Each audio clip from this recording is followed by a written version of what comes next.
Uh,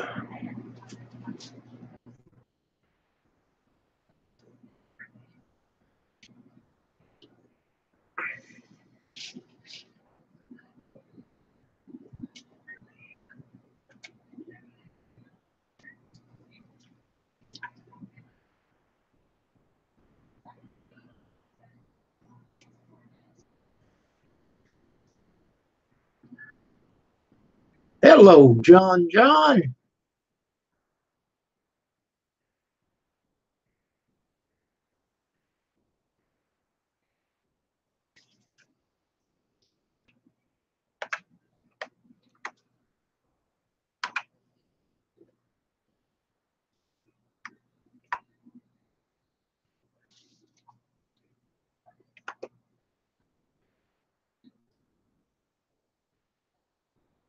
Well, John, how's come I don't have a crown?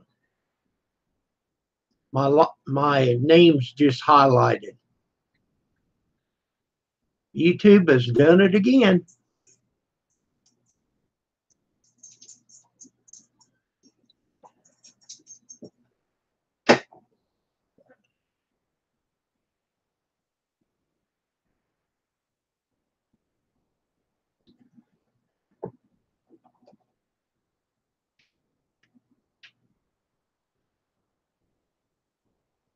Yeah, they changed it.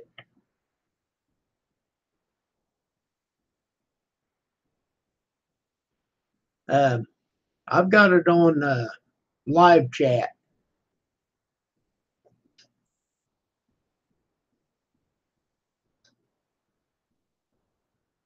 Okay. So if I change it to top chat, it's it's still the same.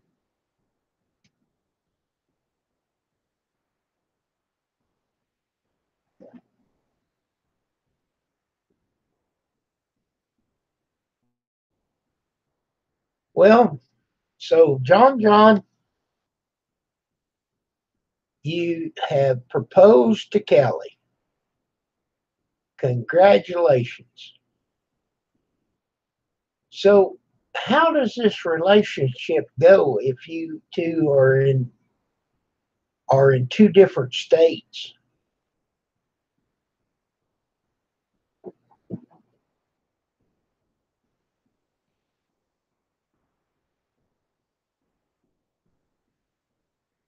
Tim's World, hello.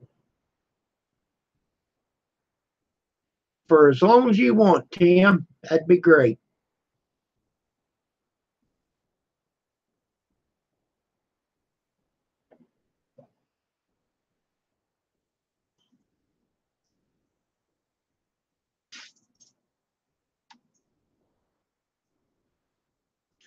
Well, hello, Sparky.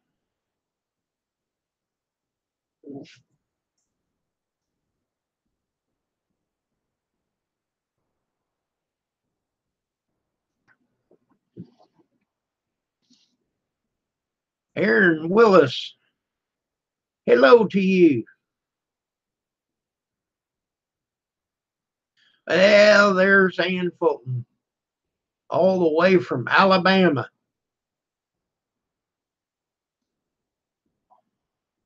Hello, Maria.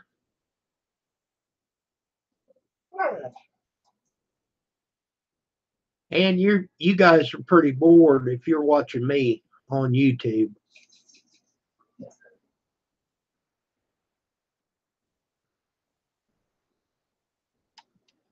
Wisconsin Greg, hello to you.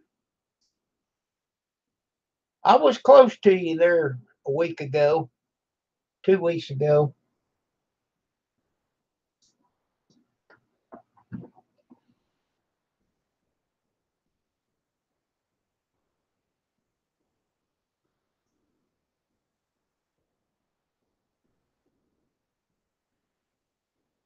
Bundled up in bed. Are you cold?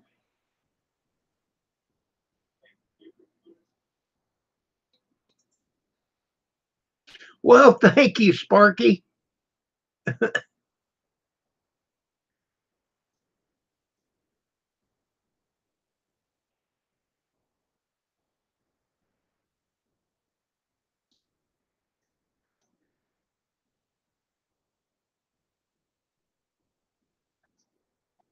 Roy's probably got the air conditioner cranked.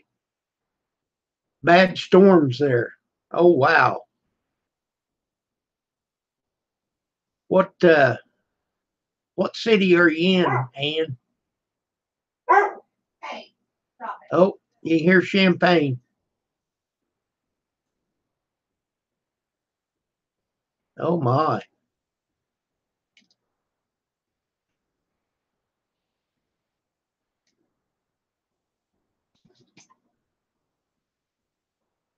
Uh,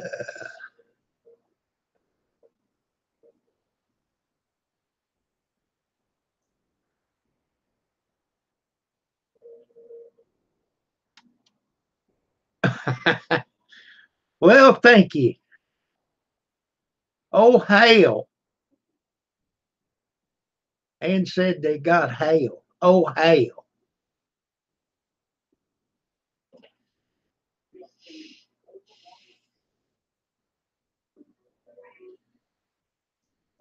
Yeah, I don't know what he was barking at. I just took him out about an hour ago. Between going out, keeping water in that bowl, keeping food in that bowl, and keep them off of your feet.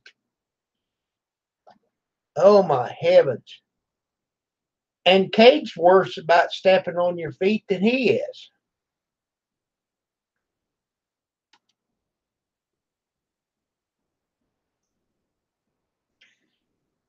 Aaron Wills said it's going to get hot in the UK.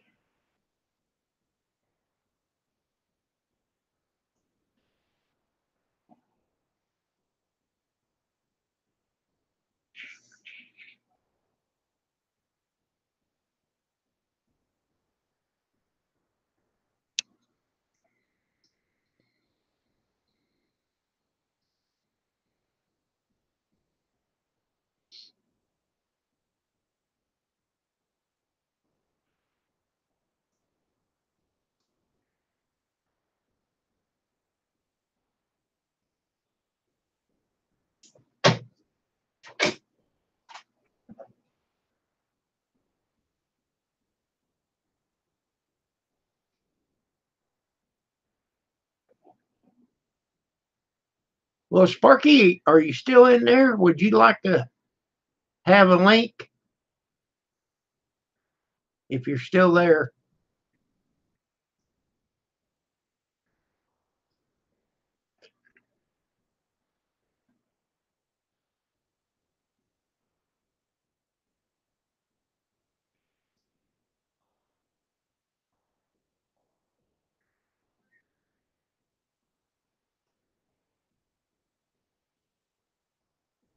Well, I've done it 3 ways, and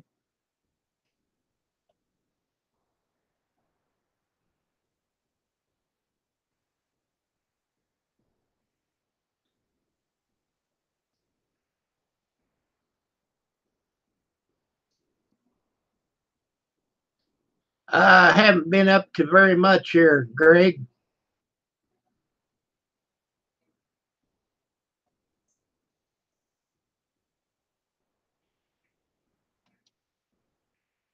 I'm doing good, Kelly. We're talking about you and John getting married. Headed to the chapel and we're gonna get married. Okay, I'll quit singing. I just lost 3 viewers. No, I didn't. I'm still up to 8. 1 a.m. in UK.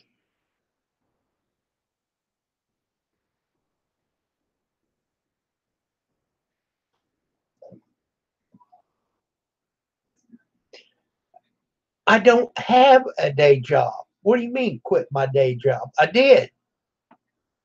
Duh.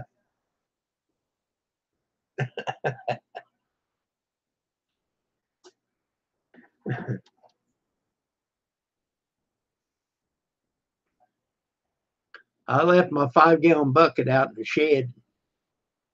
I can't carry a tune.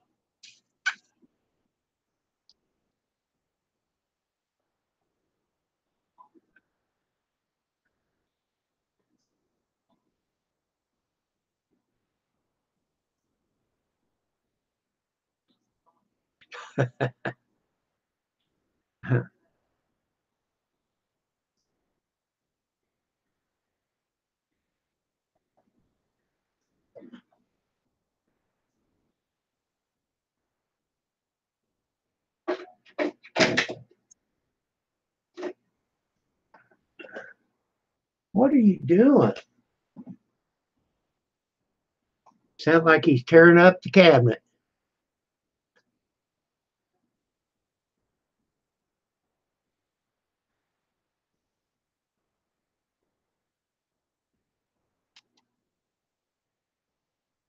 Okay, Maria, thank you for coming by. Hey, Pam. Hi. Ann said to tell you hi. Hi.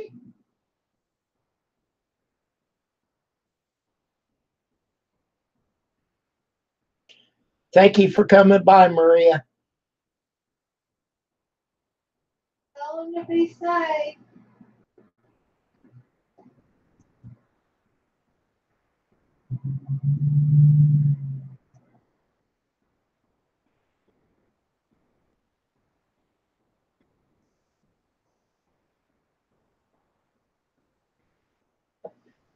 That sounds good, Kelly. On the beach.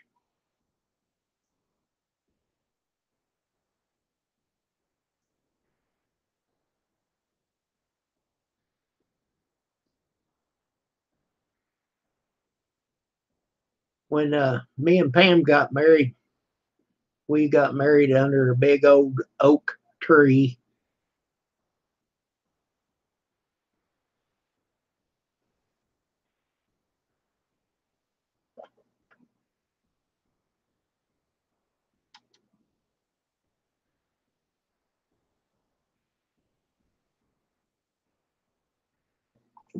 Hello, Chris.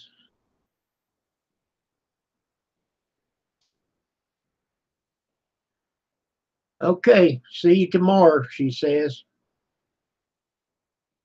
You gonna hang up now. Now I can talk about you.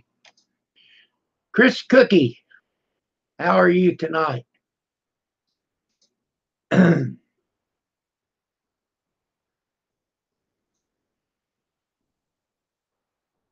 doing good, Chris. Glad you come by.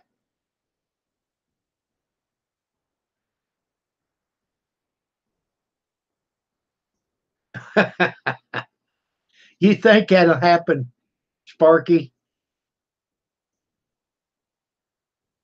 Well, I'm glad you're good, Chris.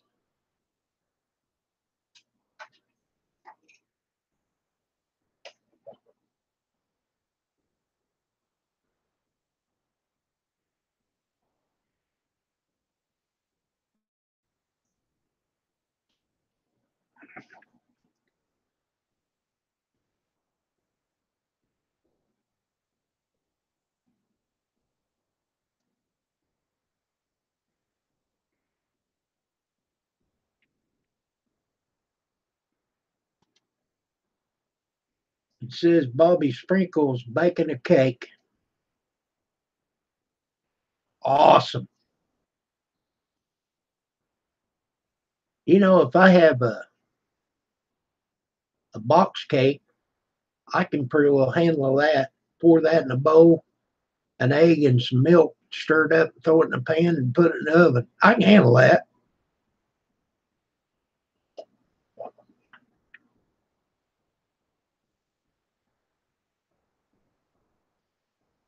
That is good stuff there. Stuffed crust pizza. Oh no, Kelly.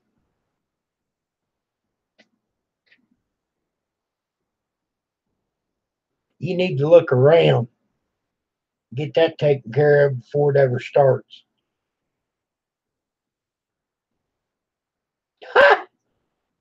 John says, oh no.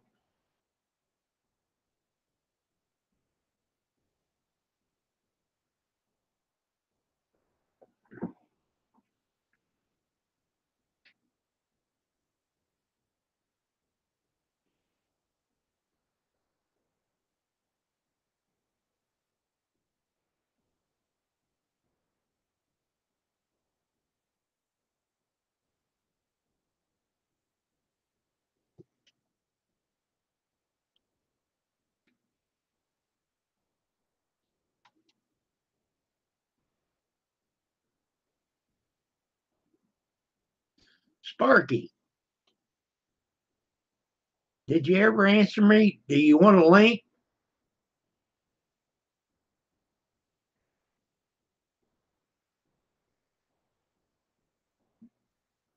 Let's see if I can. I don't know if you can use the About page anymore.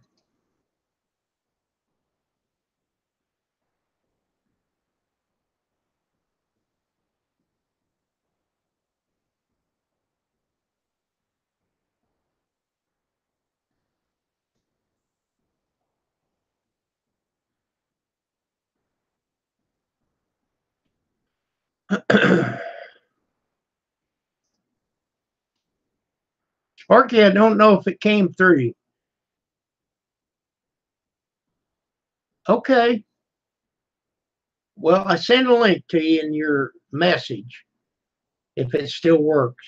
It looked a little different. So when you get done eating, because I'm shooting for 2 hours.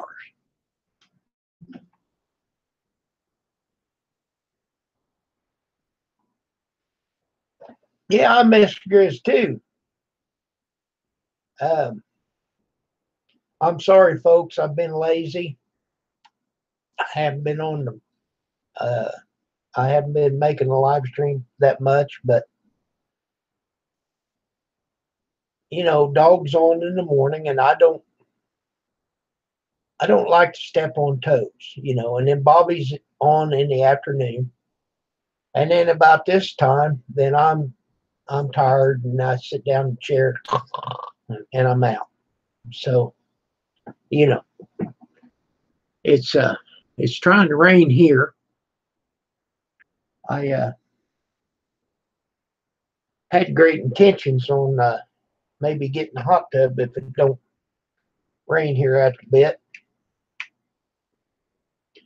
But I'll do it in the morning. This is how I do my rubber band. Pull that out, give her a twist. There it is. One a night or a whole bunch. Went in, gives me all of hers. A pool in the backyard, great. Now, a pool is great, Kelly, if you can swing it. But our yard's not big enough, and me and Pam, we don't need to swim, and we love our hot tub. And for me, it's not that hard to maintain. But I have replaced every pump in it. I had to buy a new cover. But even if you add up all the expense for what we get out of it, I'll still do it because so far I've been able to do my own work. All I'm out's the parts, the price for the parts.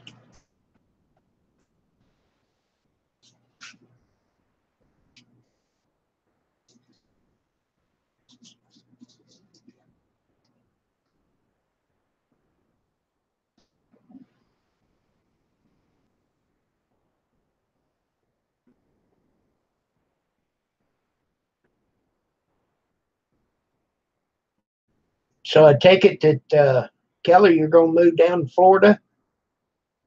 And when's this going to happen? Soon?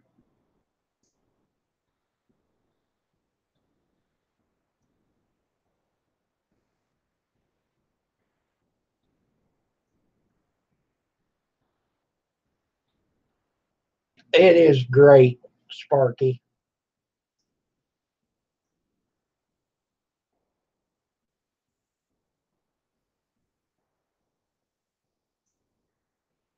You get in there and that water's 100.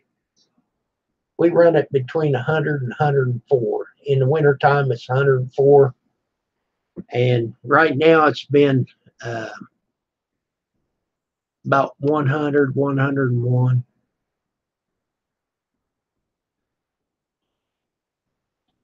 Well, good deal, Kelly. 301.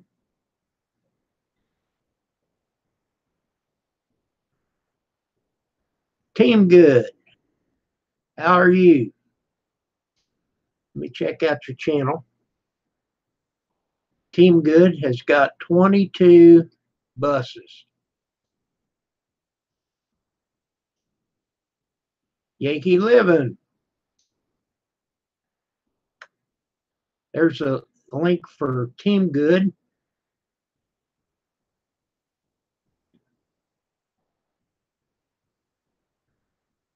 Thank you for stopping by, Yankee Living. I appreciate it.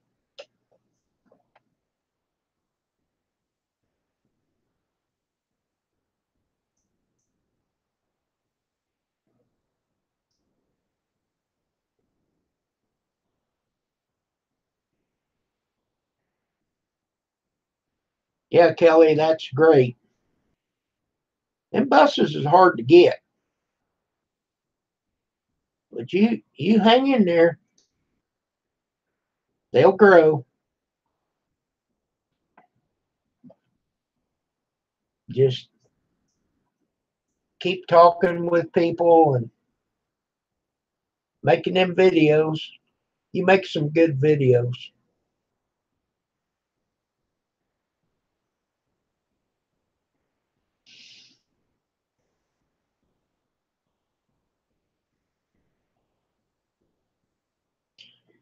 Yes, thank you very much, Yankee Living.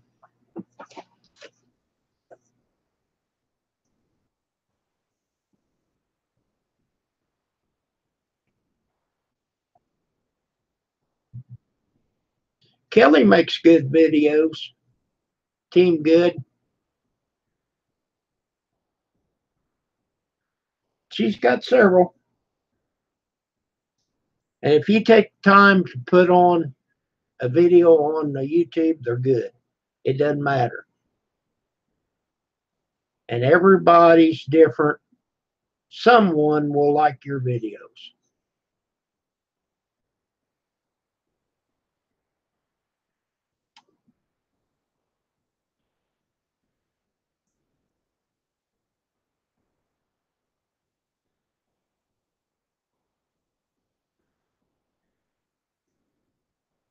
Skit video yesterday. Well, let me look at this. I I seen you talk about it on Dog's channel. Let's see.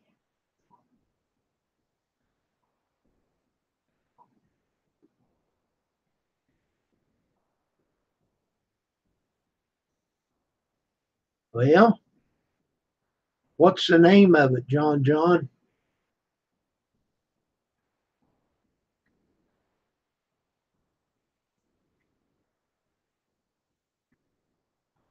Okay, so what's the name of it?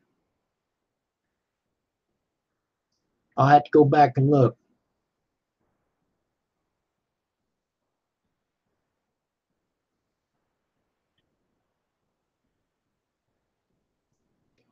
Battle to the Death 3.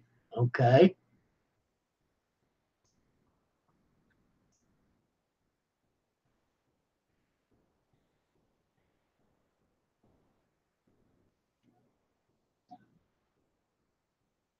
Uh, Friday the 13th. There it is.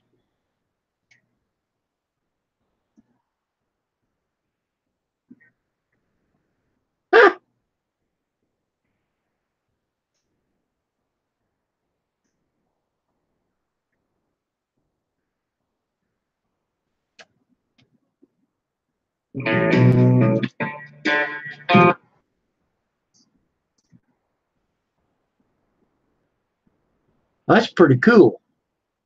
I don't know how you did that.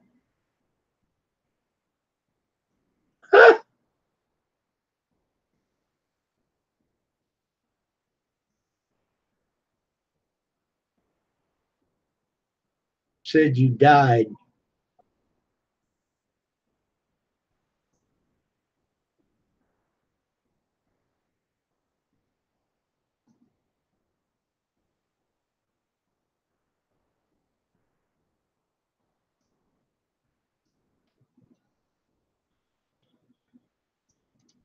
Okay, John,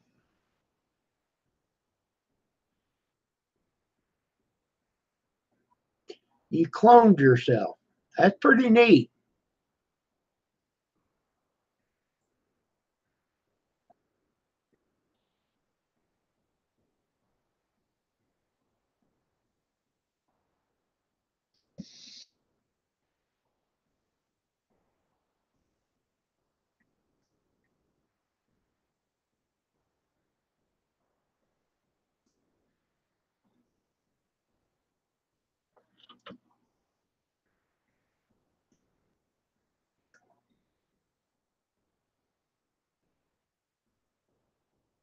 That's pretty good, John, how you did that.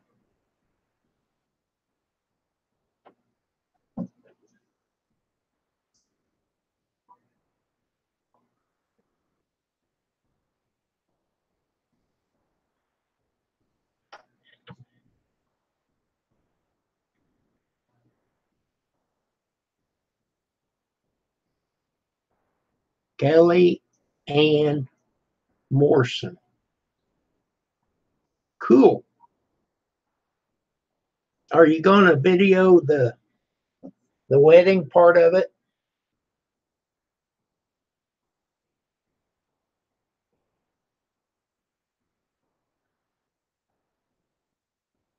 Well, I hope it works out for you, Kelly.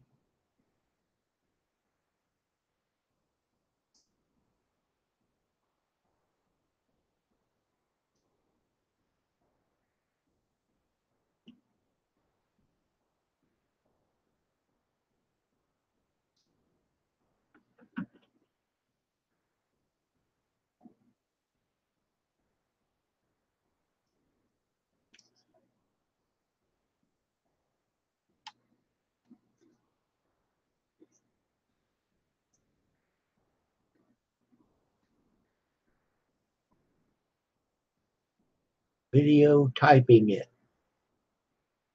Okay. How does that work? Video typing.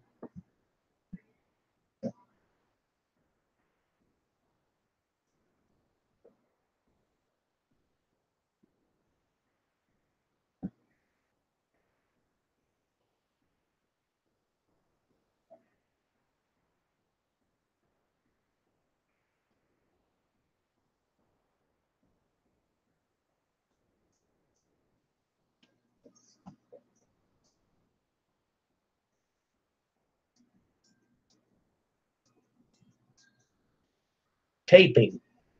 Okay.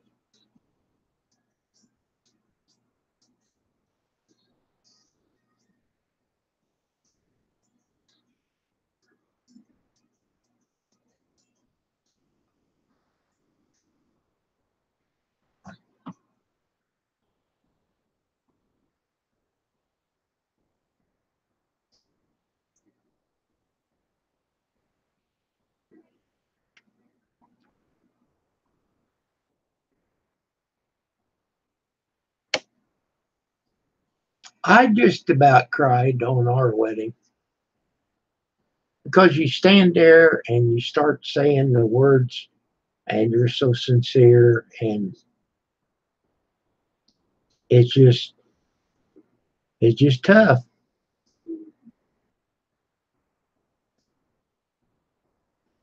Well, I do, John. You ain't that tough.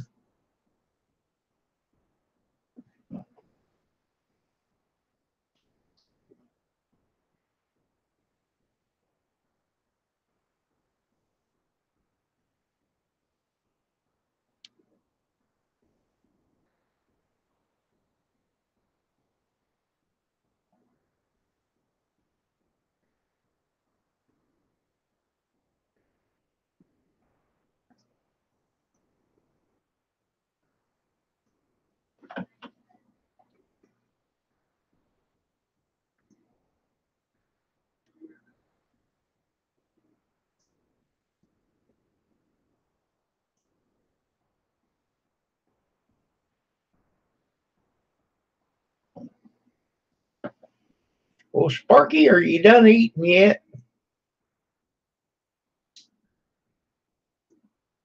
You could have eat a 10-course meal by now.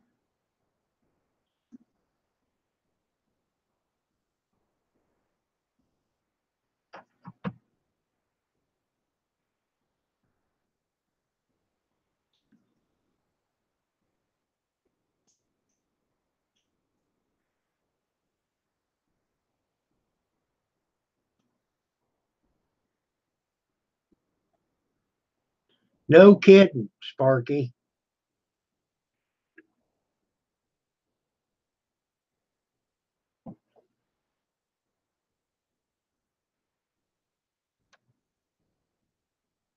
I've got the same car I bought 18 years ago.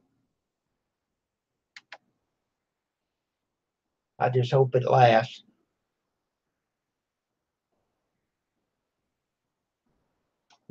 We usually use Pam's on the big trip. I use my car on the short runs.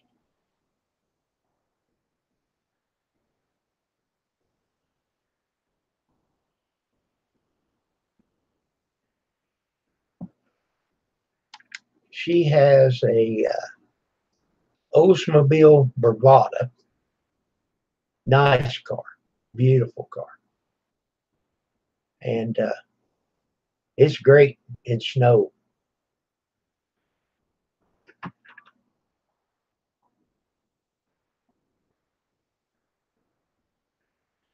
That's going to be good.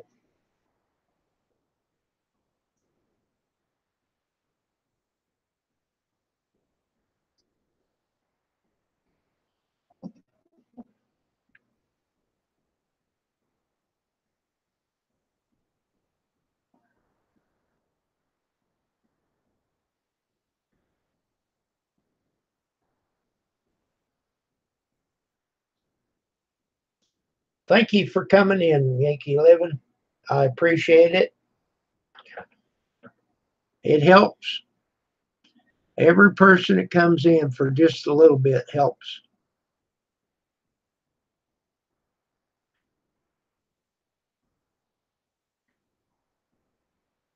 That's great, Kelly. You and John, and then you dancing with your dad. That'd be great.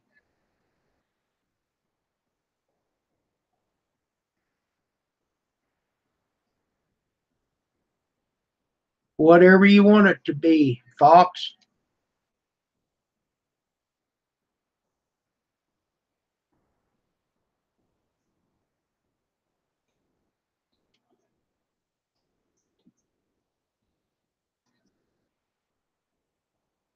We'll talk about whatever. Bring up subject there, Fox. We'll talk about it. And thanks for coming in.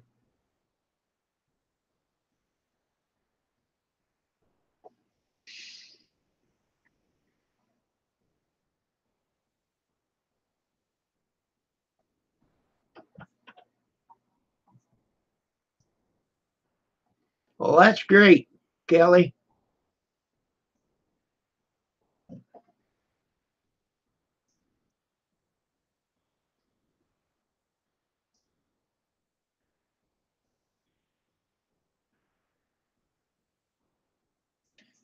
Finite World. I'm doing great. Just trying to make some watch time. I haven't been on here for quite a while.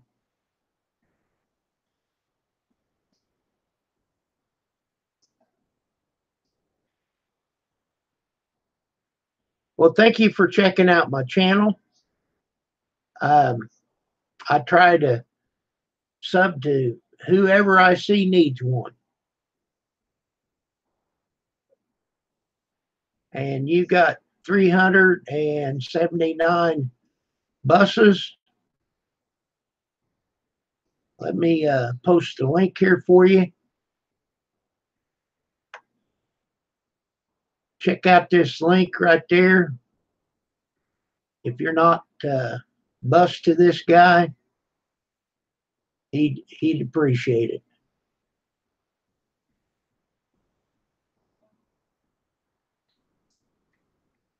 Well, good deal, Finite World. I'm posting a video every other day.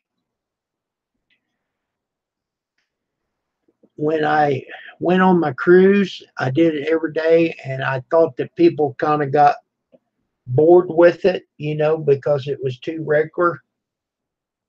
So I thought, well, I'll post it every other day, the videos that we made on our trip. And I don't get a lot of views, but every view that I get, I appreciate. And when they comment, I try to answer them. I don't just put a heart and let it go at that. I try to let you know that I appreciate it. Sophia Passion, hello. She's got a great channel too. But anyhow, I appreciate when people support me, and I try to answer the comments the best I can.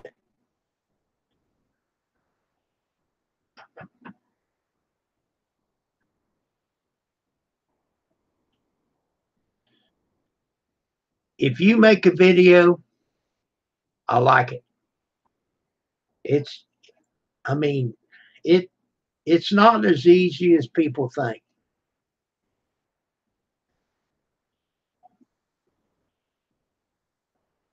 You got a nice looking bike there.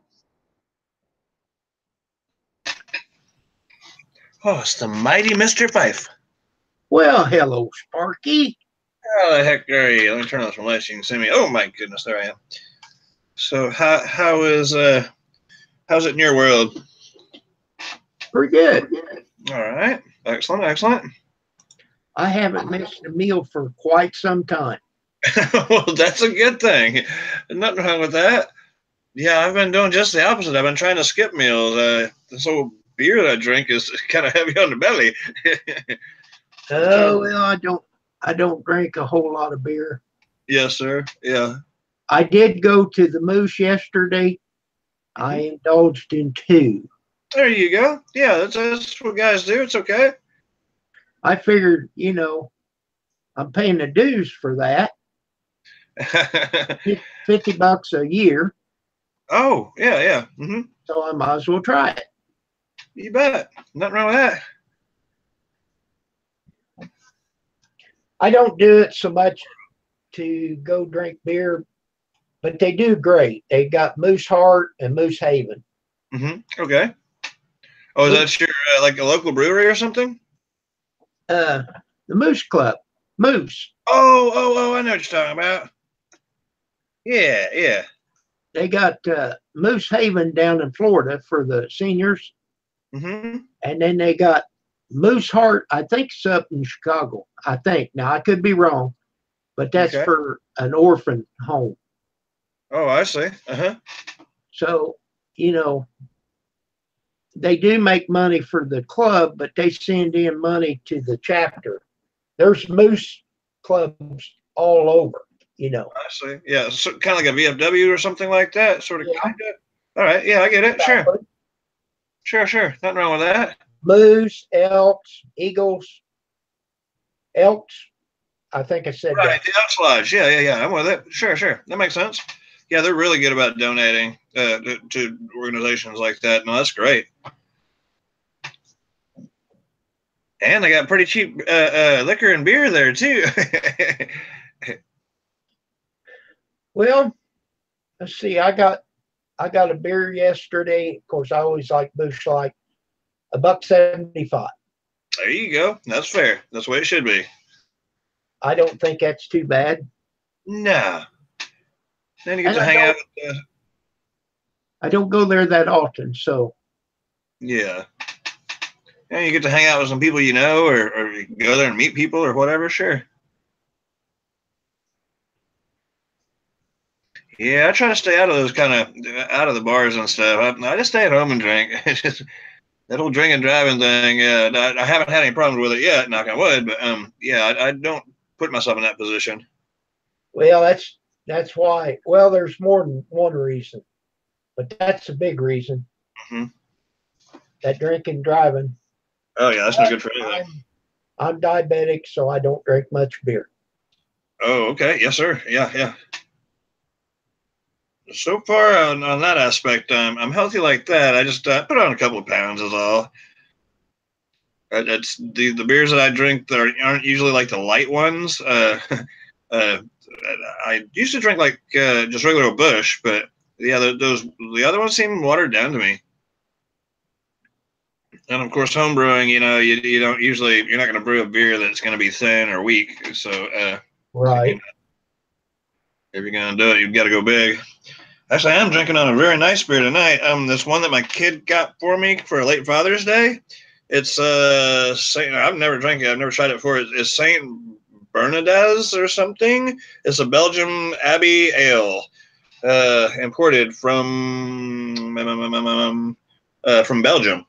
Well, they It's, got the lid wired shut. yeah, they do. Huh? Right, right. I've already opened it, but I put the cork back in, and yeah, it's called corked and caged. Is what that's about. And I put the cage back on there because it's very carbonated. And I didn't want the cork to pop out when I wasn't expecting it. It should be a surprise. It's pretty good. It's not a bad beer. It's a very strong beer. It's like 10%, which is like almost twice the potency of like a normal beer, a regular beer. There you go. Well, Angry Orchard's pretty good. Nothing wrong with those. we went to a place up there at Wisconsin, and they had hard cider. Mm-hmm. Terrible. Oh, really? You didn't get into that? It's terrible. It was bitter. It was sour. Wow. Of course, I thought, well, I got to try it. Sure. And I said, what's the sweetest one you got? Mm-hmm. Well, ours is very dry, and we just don't make it very sweet. Okay. Okay, well, I'll try it. I said, no, I can't handle that. And I got something else that didn't have the alcohol to it, and it wasn't too bad. I forget what it was, Huh. but I walked into their place. I thought I'd spend $1 or $2. Give it a If little their try. cider would have been better tasting, I would have brought a bottle home. But Mm-hmm. Mm-hmm. Yeah. Yeah. Cider's okay. I see in the comments I like wine. Yeah, wine is good. Yeah, and there's lots of varieties of that. So it depends on what your flavor is, what you like, whether it's dry or fruity or whatever. But yeah, wine is good. I make my own wine, and it's a little bitter. I mean, it can be. It can be. I've done a couple different kinds, but it can get pretty bitter. It just depends on how long it brews, pretty much. right. Well, Yeah. we went up there a year ago also, Mm-hmm. Door County, Wisconsin, and we went in, or I did. I went in a wine tasting place. Okay. I didn't care for that either. I said, "What's the sweetest wine you got?" I Like said, some kind of Merlot or something, maybe. Yeah. "You, if you call that sweet, we can't dance." It just wasn't working. Yeah, I guess it's an acquired taste, or either you love it or you don't. Yeah, Now, there's some things I won't drink, but not very many. Yeah, they've got some of those. there's a place there in Tennessee. It's right north of Pigeon Forge, Sevierville. It's called Apple House. Okay. They have some real nice wine there. Awesome. Awesome. And I have bought several bottles of that from them when I've been down there. Mm-hmm. Yeah, there you go. I can see it now. You got your little glass of wine in the hot tub, and That could happen, yes. yeah, right. Oh, Smirnoff, okay. It fizz too much. Huh. Like the Smirnoff, they're more like like a beer kind, something like that. What do they call them? Malted beverage. Those are all right. It's kind of like a Sprite almost, if it's the same one I'm thinking of. Yeah, twisted teas are good. You can't hardly tell that they have any alcohol in them. They taste like a tea. Those are real good. Now, when we was on vacation, Pam decided she wanted some peach schnapps, Mm-hmm. and we never got around to drinking it while we was on trip. But she fixed her a bottle or a glass. She used that, and she mixed it with orange juice and Canada Dry. Oh, hey, that sounds good. Yeah. Now, I tasted hers, and I told her, I said, "That's great if you like it, but it's too sour for me." Oh, really? But Wow. that's me. You Now must I have a love sweet. beer. I love beer, and beer's bitter, but you know, but I but that's my brand. I like Bush Light Bush myself. Light. Yeah, there's nothing wrong with that. Yeah, I drank my share of Bush in my life. Oh my goodness. Yeah, those are okay, and they're pretty cheap too. So that's even better. I don't know if you get one called Hams, but Hams is a lager type, something like the Bush Light. And I think there's a Hams Light also, but it's really tasty and it's really inexpensive. It's like I think you can pick up a whole case for like $13 or $14. I mean, it's really affordable. Right. Yeah. Now now here the Bush Light comes in a 30 pack. Yes, sir. Mm-hmm. Mm-hmm. And I think like Bud Light comes in like 18 or 24. Yes, sir. Mm-hmm. I don't think they come in a 30 pack. No, I don't. Have never seen them in the 30s. Nope, sure haven't. And the 30 packs of the Bush, or I assume Bush Light also. Yeah, they're about $22. I think it's been a while since I bought them, but man, that's pretty fair. There's nothing wrong with that. That's a bunch of beers too. That's 30 beers. That's a lot of beer. That's over a case of beer. North, they're 16 something here for a 30 pack of Bush Light. Wow, that's cheap. Well, maybe I just forgot the price, or maybe they come down on the price. Shoot, I don't know. Well, it's in the area. Oh, I get it. Maybe down there, because Well, we've got an Anheuser-Busch brewery right there in Houston, which isn't too far away. Yeah, off of Gellhorn or whatever it is. Yeah, right down there. It's a big old brewery. Okay. Yeah, maybe the prices came down. It looks like it's been a while since I bought anything like that. Now the craft beers, because I'm doing the craft beers or a lot of homebrew actually, but when I do buy craft beers, they're generally about $9.99, $10 a 6-pack, and so but you're getting a quality beer. It's not exactly. it ain't Bud Light for sure. It's totally different. It depends on what you like, I guess. But I mainly homebrew, and that is really cheap. The like a Budweiser clone or like a Miller Lite, something like that. I'm talking about it. It is like super cheap to make. But of course, you got to invest 6 hours into doing it. It's okay. The standard. Now Okay, we're talking finite world.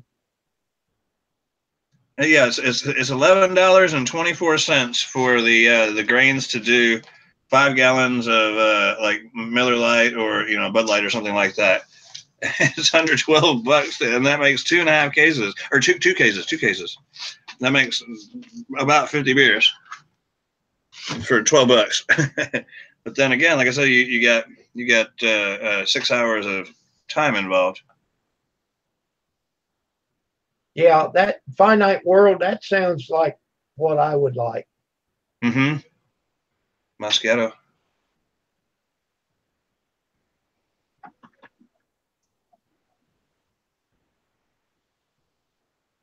But down there at the Apple House, instead of using grapes, they use apples, Okay. and pretty sweet. Yeah, yeah. Well, I guess it's more like a cider then, like or not, or Well, I don't know. I think apples and being made into like a wine of sorts. It seems like that would be a cider. What I'd like to do is I want to get together some honey and do a mead. Mead is just honey wine, but the thing is, honey is expensive. Yeah, honey is expensive. Yeah, it really is. So I'd probably end up just doing a small batch if I tried something like that. I've never actually done it, but Hello, Patrick. I've been okay. I'm diabetic, mm-hmm. okay? And I've been looking at this online. And right before I go to bed, I eat 2 spoonfuls of honey. Yes, sir. Yep. And what happens is it spikes your sugar, okay? Mm-hmm. And then within the next 2 hours, it makes your insulin work. Yep. Yep. It sure does. Yeah. And then by the time I end up taking my sugar at noon mm-hmm. tomorrow, it's down in the low hundreds. Like that's good. Yeah. 96. Wow. Nice. And that Wow. also helps produce serotonin, which helps you sleep. That's another thing. It sure is. Yeah. Yeah. There's a channel called I want to say it's Be Amazed, and they have a video about honey and what honey does for you. Yeah, honey is actually very good for you.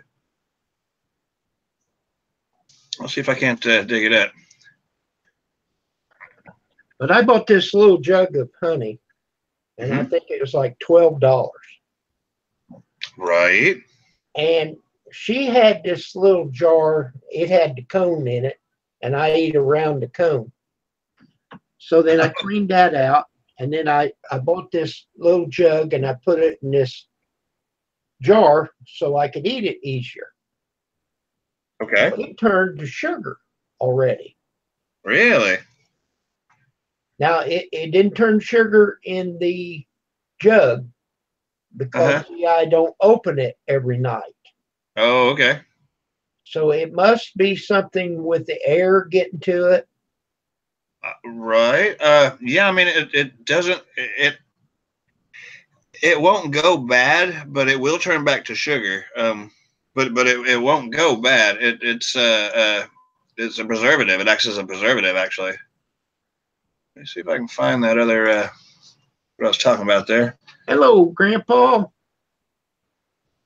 Thank you for coming by. And Patrick, if I didn't say hi to you, I'm so sorry. Now, if you get honey that has turned to sugar, you can't have no metal because it's got a metal lid. Just take the lid off of it and put it in the microwave. Oh. And it'll turn right back to sugar. Or, I mean, not sugar, but honey. Right, right. Okay, maybe now, it's not. I'm down to where maybe tonight I'll eat the last of what I got in this jar. Then I'll clean that up and start over. Okay. But that's the way I've been doing it. Just 2 spoonfuls of it right before I go to bed. Oh, okay. Here I found it. It's it wasn't Be Amazed, but that's also another very good channel. If you haven't checked it out, check it out. But yeah, this is Bright Side. These are they're just great channels. If you haven't been there, go check them out, and they're very informative. I will put a link in the chat if you don't mind. Oh yeah. Yeah, it's nothing. Yeah, I'm not. You know me. I'm not anything weird in there. Yeah, you go right ahead. Okay. Yeah, you got a wrench. Put it in there. Find my way back to where I was. There I am. All right. Okay. Yeah. Be Amazed, and then Bright Side or Brighter Side, whatever it is. Awesome channels. That's the one about the honey. Fox is saying it's good for allergies also. Yes, sir. The thing with that is it's better if it's local honey, local to where you live. So when you buy it at the market and it says it's local honey, it's probably not. They just put it on there because that's what you used to seeing when you get honey. If you got like these people on the side of the roads that sell the honey, usually an older guy, usually you find an old man selling some honey on the side of the road. That's what you want because he's probably got his own bees and they're probably local. Or you can ask him, if it's local honey. But that's supposed to be better for you that it be local for the allergies. Okay, I bookmarked that. Yes, sir. It's a good one. Yeah. So And like I said, once you get into that channel, you're going to like it, and you'll probably watch a bunch more of their stuff. They're very well produced videos. Now, back when I was a kid, okay, my father raised bees, and we had honey at home, Awesome. And I was always sick. Missed a lot of school. Right. And Dad took me to the doctor himself. He said, something's wrong. So, something wrong with this kid. And he said, well, Stan, he said, you got bees. Mm-hmm. Give that boy honey. Oh, yeah. And he got a big bowl of it and set it down and put it on some bread for himself, ate it there in front of me. He said, try that. Mm-hmm. And he let me have whatever I wanted, and I come out of it. Awesome. Yeah. Fix you right up then. Yeah. Yeah, not wrong with that. So, after I should have been doing this all along. Mm-hmm. But like I said, I looked it up, and it's supposed to be good for your sugar. Yeah. It's a natural sugar. Right. Yeah. It breaks down easier. Your body can break it down a lot easier. All American Grandpa. Now that's a channel you got to go check out. I mean, I've never. That's the first time I've ever seen that name, but that's the guy you want to go look at, right? Definitely learn something. All right, with sight unseen on your ninth bus, and I'll check you out later. Awesome.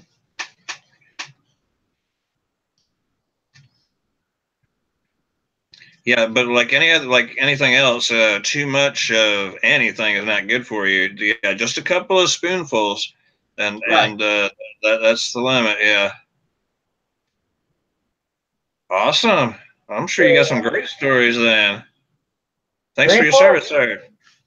Grandpa, thank you for your service. Yeah, indeed. Indeed.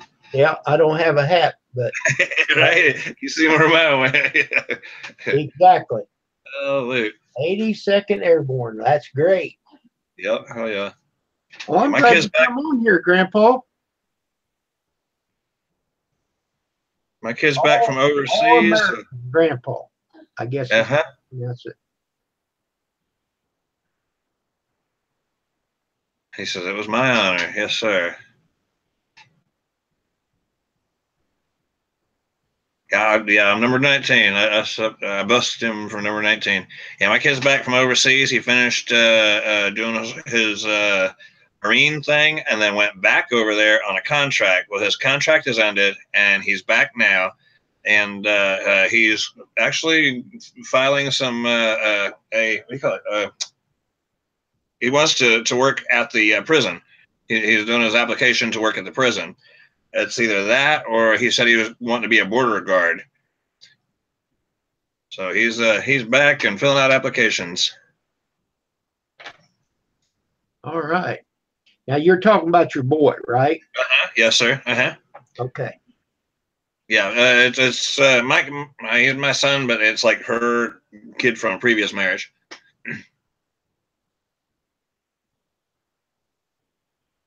So yeah, I guess he's stepson, but no, he's my kid. That's good. he come back with a pocket full of money, boy, and he can't help but to spend it. He has to have the best of everything, and I'm not that guy. I don't have to have the best. You know, I might like the mid grade stuff, but no, he's got to have the best of everything. But you know, he's earned it, so whatever. Well, It's all it good. depends on what you're talking about.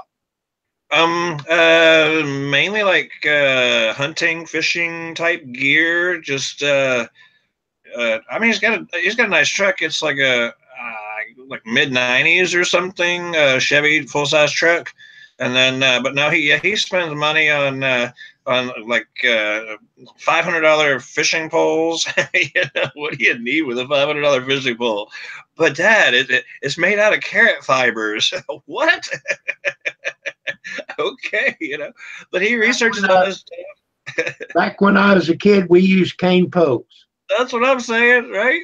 I got this cane pole. Yeah, But now, if you're talking about like tools, when of course I'm not a contractor, but if you're a contractor and you use a tool, buy the very best. Oh yes, sir. Use every day. Yes, sir. I so agree. Yeah, most of my stuff is DeWalt. Yeah, most of my stuff is DeWalt. I've always liked their products, and I mean, there's others that are good also, Milwaukee, Makita, but you know, those kind of deals like that. But stay away from your Ryobis and your I mean, Craftsman's good stuff, but I mean, there's so many knockoffs to things. Don't buy power tools from your Harbor Freight. You know. Not unless it's something that you're not going to use very often. You know, if you're going to use it every day, then yeah, stick to something with the good quality. All my other hand tools are all Klein. When it comes to the electrician, of course, you knew that. But screwdrivers and any kind of pliers or whatever, Klein. That's now, just good equipment. I bought a set of screwdrivers, Milwaukee. Okay. Electric, and these new screws in these your receptacles. Yes, sir. That screwdriver fits that just perfect. It's not a Phillips screwdriver. I know you know what I'm talking about. Oh, it's got like it's straight blade, but then it's Phillips too. Yeah. Is it one of those where they're kind of together? It's Phillips and straight blade all in one? Right. Yeah. That's what catch me out, boy. That it really is. And they're insulated, so you don't get bit. Exactly. Yeah, nothing wrong with that. I'm not an electrician, as you know, but I've learned, and other than running the wires the right way, when I hooked them up, I hooked them up right. There you go. Awesome. You know, your hot wire goes on one side, which is your black, and the white goes on the other side. And if you don't do that right, it's called reverse polarity. It surely is. Yep, you're so very right. And when you touch a microwave, some bitch will bite you. Yeah, well, yeah. And I couldn't understand why. Yeah. And when I rewired, I was having that happen to me. See. So then, when I rewired that circuit, I just did one at a time. Right. Like I run one wire to the refrigerator, one to the microwave, you know, anything, one to the furnace. Yes, sir. Yeah, a dedicated circuit. Breaker. Yes, sir. Yeah, dedicated circuits. That's the way it's supposed to be. Right. Yeah, in your kitchen, your microwave should be separate, your refrigerator, dishwasher, garbage disposal, and then depending on the size of your kitchen, at very least two, like for portable appliances, which are your coffee makers, blenders, you know, just something you would put on the counter. And so, yeah, you want at least two circuits for that. But yeah, and that's what keeps your lights from like flickering or dimming down or whatever when you hit that garbage disposal, because it's a dedicated circuit. Same thing with your refrigerator. Your furnace would be dedicated also. Yeah, bathrooms should have a dedicated circuit, and then beyond that, it really the only other dedicated circuits that you would probably want is in your dining area for like hot plates or crock pots or like fondue pots and things like that. But then the rest of the house, man, you could run one circuit through 2 bedrooms, and it's going to be enough. Right. Yeah, yeah. But yeah, that's nothing wrong with having dedicated circuits.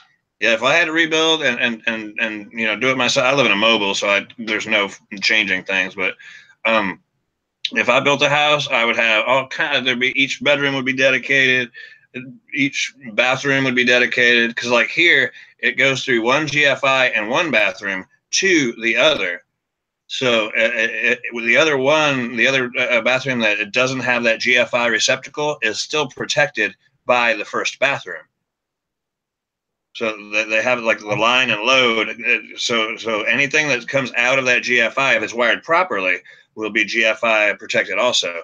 Same way as like in your kitchen, you probably have like 4 receptacles, but probably only 2 GFIs.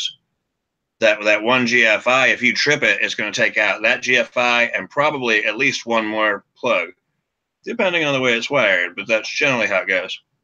Now, I didn't hook up any GFIs. Really? Well, okay. Where they're all 20 amp.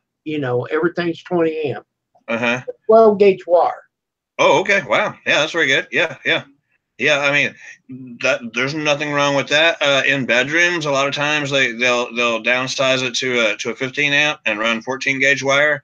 But yeah, kitchen stuff, that all needs to be in 12 gauge and clean circuits, like you were saying. Yeah, anything I run 12 gauge. There you go. Nothing wrong with that. I just went and got me a 50-foot roll of wire and started in. There you go. Yeah, there's nothing wrong with it. Because the circuit, what I had to start with, I didn't even have a ground wire. Oh, ground rod. Oh no! Yikes! And it was everything went through them big 60 amp tubes, Oh wow! Yeah. Okay. You had fuses. Well, the tube. It wasn't a fuse. Well, it's like a fuse, but them big long tubes that they have. You got 3 of them in a big knife switch. Okay. Everything went through that, and then it went to another knife switch, to another knife switch. Oh man! It just wasn't working. Oh. So now we have a ground rod. Yeah. Yeah. And it's 200 amp. There you go. Yeah. Yeah. And then we got a 200 amp breaker box in the basement that's got 40 slots, I think. Yeah. Yeah. Yeah. If it's a big one like that, yes. If it's 42, yeah. If it's a big one like that, yeah. That's you got a load center. That's a big one. That's a good one. And when the guy hooked it up, he just hooked it up and put the wires in there real quick, And I told him, I said, you just give me power, and then if I need help, I'll holler, and I'll start changing out one at a time. He said, that's the best way you do. He said, just take your time. When you get bored, run your new circuit, Right. Exactly. There you go. And the first one I did was to the computer. Right. Yeah. Well, and my TV. My computer's a little different. That actually, there's a dedicated circuit, but it goes around to a power inverter. It comes from a power inverter, and the power inverter is run by 6 golf cart batteries. And then those batteries are charged by solar panels. So my computer never goes down. Anything in this room is all solar powered. That's the only thing. It's this, the refrigerator outside, and my coffee maker is the only things like inside the house besides this room. Some general lighting, but yeah, I didn't want to take over the whole house because the TV never shuts off here, and I just don't want to tax the system with that TV never shutting off. That just draws too much. We shut the TVs off, but we never shut our computers down. Right. Now Yeah. I've got the little battery backups. Mm-hmm. Oh yeah, those are nice. One for each computer. Yes, sir. Yeah, those are nice. Okay. Yeah. Now, if the power completely goes out, you got 6 minutes. Okay. You have 6 minutes that you can shut the computer down proper. Yes, sir. Yeah. Nothing wrong with that. Yeah, and those a lot of times actually will help stabilize the power too. If there's any like drops or spikes in the voltage, right, it kind of conditions the power. I mean, most of them do. I imagine probably all of them do anymore, but yeah, that kind of just conditions the power a bit too, which is better for everything. So I got both of them plugged in to one outlet. Okay. And that's 12 gauge wire, 20 amp. That should run 2 computers, shouldn't it? Oh yeah, all day. Yeah, for sure. 20 amps is actually a lot of power. I mean, it really is. I mean, depending on what you're doing, but if you got a power saw, then that's going to consume most of a 20 amp circuit right there. Or like a hair dryer, one of those big old beastie hair dryers that are like 1800 watts or whatever. Yeah, that consumes most of it. Your microwave, if you got a big one, that might be the most of it. You just had to do a little math to that. So you take your wattage. We'll make it really simple. 1200 watts divided by voltage is 120. Okay, and then so you divide your wattage by the voltage, so that's 10 amps. So if that kind of gives you an idea, so that a 1200 watt microwave is 10 amps. Most of the time it's going to be on a 20 amp circuit, but without trying to make it too confusing, they don't want you to run any more than 80% of the circuit, just by national codes. That way you're not stressing the wire, and it just, no matter if you run it 80% all day long, it's not going to heat that wire up.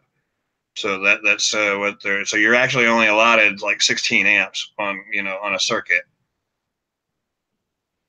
Okay, but for a microwave, 12 gauge wire with 20 amps, okay? Oh yeah, yes sir, yeah. You bet, yeah, all day long. Yeah, I'd have to do the math on it, but yeah, the wattage would be really high. That's okay. Like 20 amps worth. 20 amps of 110 would be 2400 watts. Am I doing my math right? Probably. 20 at 120. Before we redid the wire or the electric, we got this hot tub out here. Now it's 110 volts. Yes, sir. It should actually be a little closer to 120, but I mean, if it's within 5%, either give or take, it's still all right. Okay, so I run a wire out there through I just hooked up a 100 amp breaker box to hook that up and some other things. Okay, so I'm sitting out there in the hot tub late at night, and the wife, she turns on one of them electric fireplaces. Okay. Pow! It blew. Wow. See, it's on the same circuit. Yeah, exactly. Well, yeah. she got rid of it before we got our electric changed. I said, you can't be plugging it in all that on one circuit. It was kind of like Green Acres. You got a 1 and a 3. You can't put a 4 because that's over 6, or Yeah. Exactly. You know how they used to do that. Yeah. So, but now that hot tub is all on its own. And it's 20 amp, 12 gauge, and it's got a GFI plug out there. Yeah, it's better. Yeah. Now it's got a GFI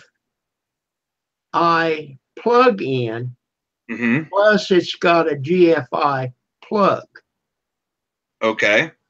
Yeah, and chances are the breaker that feeds that circuit is arc fault, which is like a GFI breaker if they've done it properly. No, I just got a regular 20 amp running to it. Okay. That's not necessarily unsafe, but it wouldn't meet building codes.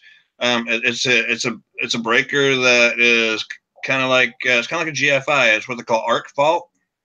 It's arc fault interrupter. It's a AFI. Okay. And it protects the circuit even closer. If you got one of those arc fault breakers in there like that, if you cut that wire with a pair of Kleins or some kind of cutters, it would flip the breaker before it would even arc or blow up your tool. It's that sensitive.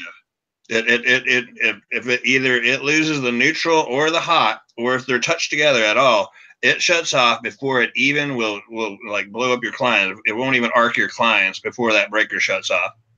Okay. Now, good thing, bad thing on that. Okay, so the plug and this plug-in, they work. Okay. How do you know that? Well, my big pump, it leaked into the motor. Oh boy! And pow! It knocked. Yep. Well, that's good. That is good. Yeah, that keeps you from getting hurt. I'm well satisfied with it. I got double coverage there. Your other breaker. See, I'm not an electrician. I didn't know anything about it. Oh, okay.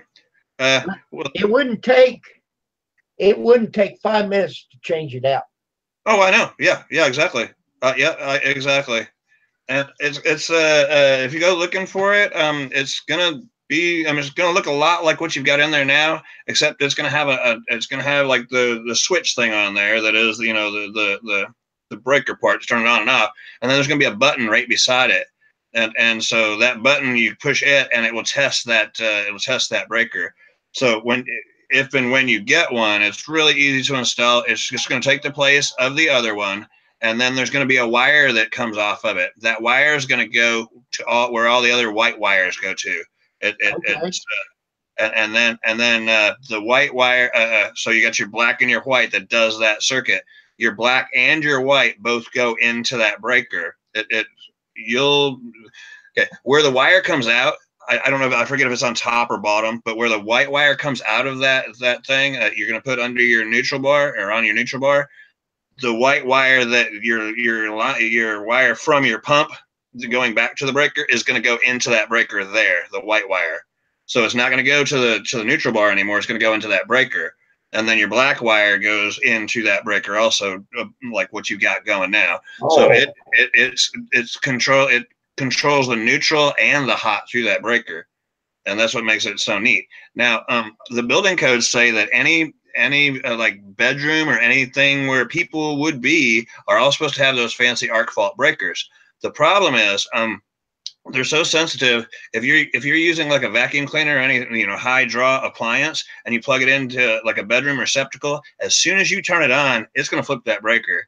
They're almost a little too safe, If you don't have kids in your house, I wouldn't bother with it. As for your pool pump or your spa pump, I would put one there. But you're grown and your kids are off and gone or whatever, unless you got grandbabies or whatever that you might be worried about them getting hurt.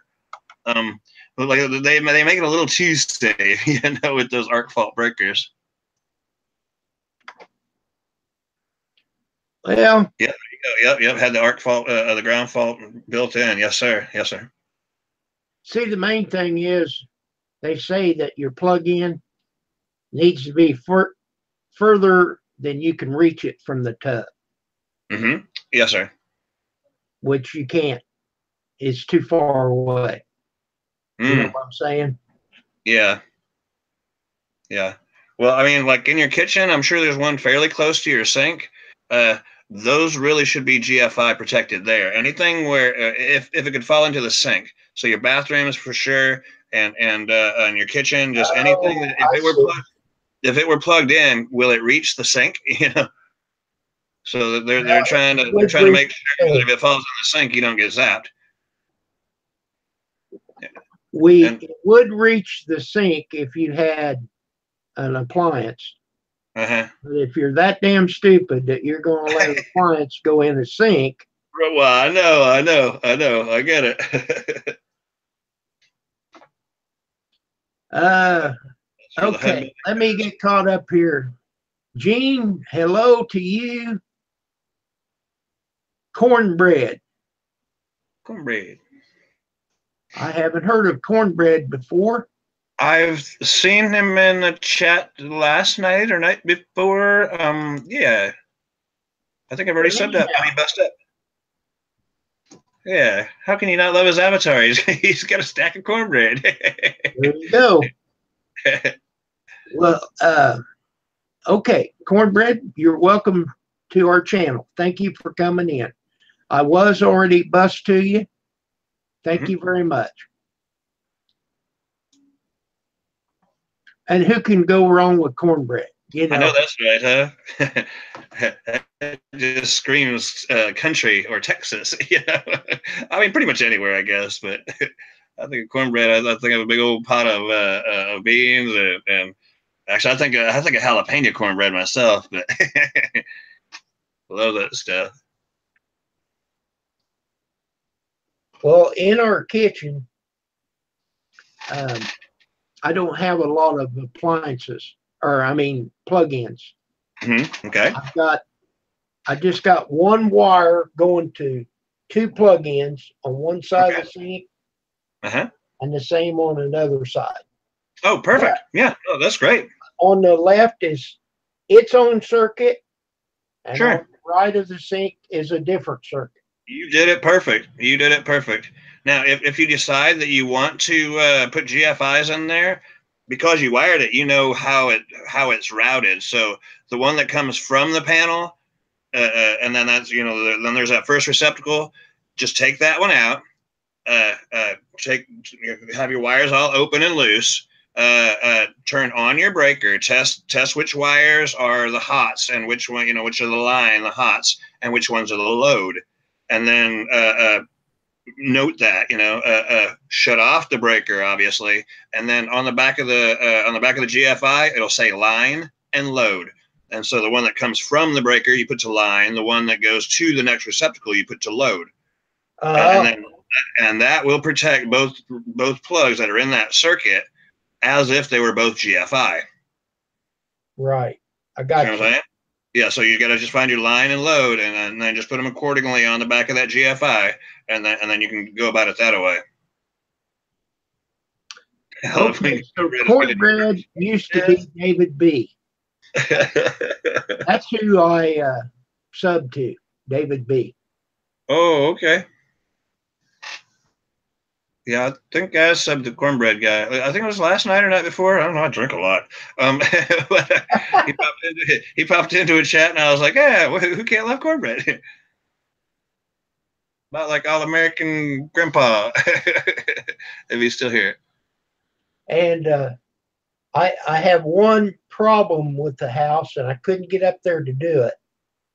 In the attic, it's all knob and Oh yeah, knobbing tube. Your house is old. right. So Yeah, what I I've seen. did was I took everything off of that I could. Mm-hmm. You know what I mean? And it's basically just lights and ceiling fans.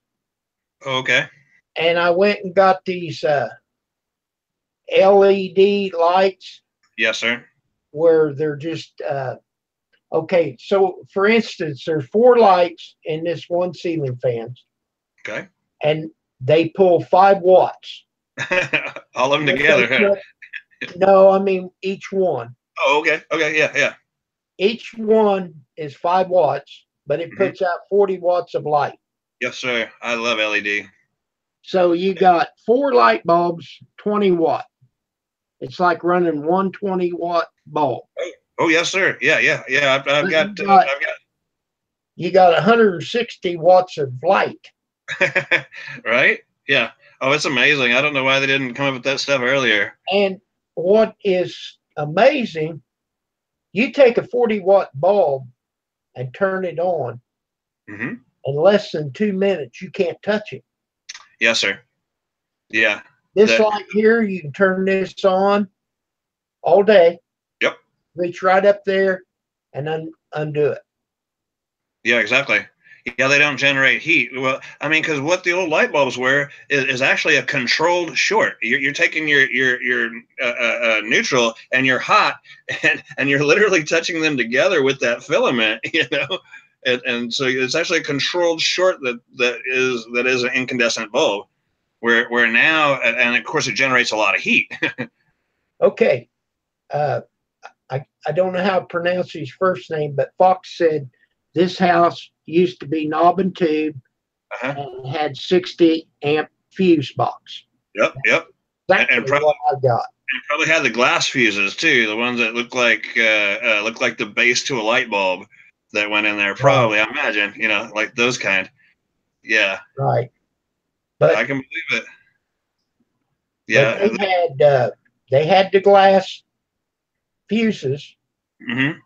and I come upon these mini breakers. They look like a fuse, but they're 20 amp, Mm-hmm. and they got a button in the middle of them. Okay. They pop. Yeah, exactly. Yeah. They used to be little glass. They look like light bulbs the way they screwed in. But yeah, little glass fuses. It's been a long time since I've seen those. And that's what I did too, Fox. I went to 200 amp service outside and inside. I want to say his name is pronounced Dante, but I could be wrong. Dante. Uh-huh. Okay. I think so. Dante Fox. Yeah. Correct us if we're wrong. We don't want us to be saying your name wrong. Dante? But yeah, you're good with the 200 amp. Oh, yeah. There it And is. Yeah, that's right. Okay. Sweet. okay, Dante. And yeah, that's not what you're supposed to do, Gene. Yeah. There's a reason it blew. And there's a name right there I have no idea how to pronounce. You got me on that one. But anyhow, you are quite welcome. Mustafia? TV. I'll just call him TV. TV. All right. Yeah, that makes it easier. But yeah, Fox, that's the great way to do. And we're on Ameren CIPS, and you have to take the box apart to get to it. Okay, what am I trying to say? The meter box outside. Okay. You have to cut the seal and open it up, but it has a switch on it. Oh. To bypass the meter. Yep. Okay. Mm-hmm. That will give them access to the meter, and they can change the meter out dead. Yep. Put the new meter in alive. Mm-hmm. Or, I mean, it's still dead. Yeah. Well, yeah. What they're then turn it back to go through that meter.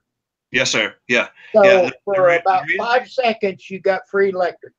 That's true. Yeah. Well, the reasoning for that is if they come to pull your meter, they want to go ahead and give you that free power just for a second, because then the meter is not carrying any load. The meter is not going to arc or spark or anything like that, so they can take the meter out. And then when they flip that handle back down, you're out of power. And then the same scenario with putting it back together is they know that there's no load on there because the handle's down. They reinstall the meter and then flip the handle. So it makes it to where it's safer for them, and there's no load on the system. Because if you got everything just waiting to come on, you know, and they pop in that meter, it's going to try to jump that power over there. Okay, now wait a minute. When they throw that lever down, does that kill the house?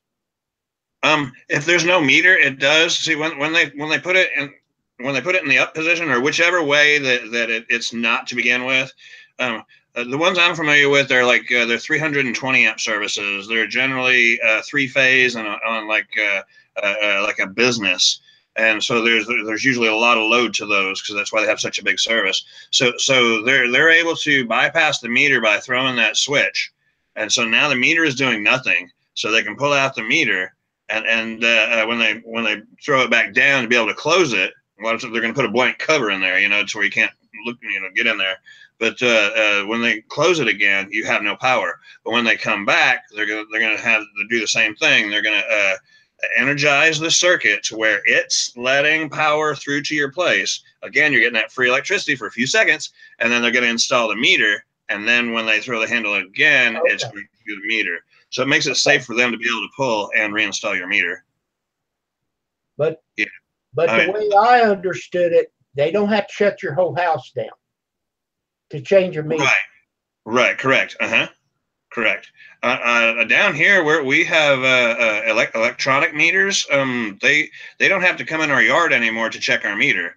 They drive by and they got like a gun or whatever, and they can read it from the road. I don't think they drive by here no more. Oh, really? I don't know exactly how they do it. They do for the water meter. Oh, okay. But we now have a smart meter for our electric. And they can shut it off at the office. Oh, okay. I see. Yeah. They don't. We haven't had ours shut off lately. Knock on wood. Yeah, they sure can. Yeah, they sure can. And then they're going to have a disconnect fee and reconnect fee, where all it is they did was they hit a button. You know. Exactly. Power's on. You know? Now I can go to their website, and other than your taxes and everything, I can see today what my current bill is. All right. No, that's great. Yeah, that's great. I see what you're saying. But it's not accurate because I don't know how to figure in the taxes. So, oh, I see. Yeah. Well, here there's like surcharges and stuff, so it's not just your use that runs up the bill. It's the what was ours? I forget. I want to say ours is like 14 cents a kilowatt. Oh, I forget. I don't know. I'll skip over that. I forget. I calculated it one time and try to like round the numbers and stuff because I have one of those kilowatt gauges. I don't know if you ever seen them. You plug them into a wall and then you can plug whatever appliance in there and it'll tell you how many watts it uses. And if you tell it what your electric rate is, it can tell you how much it would cost to run that thing for, you know, at this particular rate for you know, a year or a month or whatever, and it's called a kilowatt. Well, that's cool. Yeah. And that way, that's actually on my solar stuff. That way, I can kind of keep an idea as to how much power I'm pulling from it. So that kind of gives me some kind of idea, and lets me know how much money I've saved. You know, which really, to be honest, isn't much. But when the power goes out, you never know it. We still got internet. We still got computers and monitors and refrigerators and coffee maker. Coffee maker is important. Exactly. Got to have a coffee maker. I don't drink but just one pot of coffee, just like one of those little pots. But yeah, one pot. But I got to have it every day. They or this guy that did the work, we changed the location of our electric box. Oh boy. Okay, so he came and hooked up everything except to the power. Mm-hmm. Right? Okay. And he run a wire down the service, the entrance cable from the outside over to where we was going to put the box. Now we Okay. couldn't install the box because we had to take a whole bunch of shit down. Mm-hmm. Okay. So then when the electric man came, he came and looked at the outside box a little bit, and he said, "Did the other guy inspect your box?" "No, but I'll guarantee it's hooked up right." And he Mm-hmm. said, "Okay." That's all he asked. Nice. But, Yeah. but he took the meter from the old meter box. We got the same meter. Mm-hmm. Okay. So then he went and put it into the new meter box. It's Okay. dead. All right. No power to it yet. Okay. And the bottom breakers are shut off. Mm-hmm. There's a 200 amp breaker at the bottom outside that can be shut off. Oh, okay. Okay, so it's shut off because the wire going down there, it's running over to where the box is going to be, Mm-hmm. but it's not attached to anything. Okay. Okay. Mm-hmm. So then he hooked it up on our side, strung the wire across, and hooked it up to the house side or to Right. the electric pole. Okay. Okay.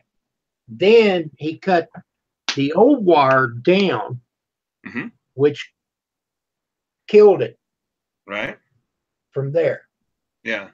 Then after he left, we started cutting wires and Right. There you go. Yeah. everything. Yeah.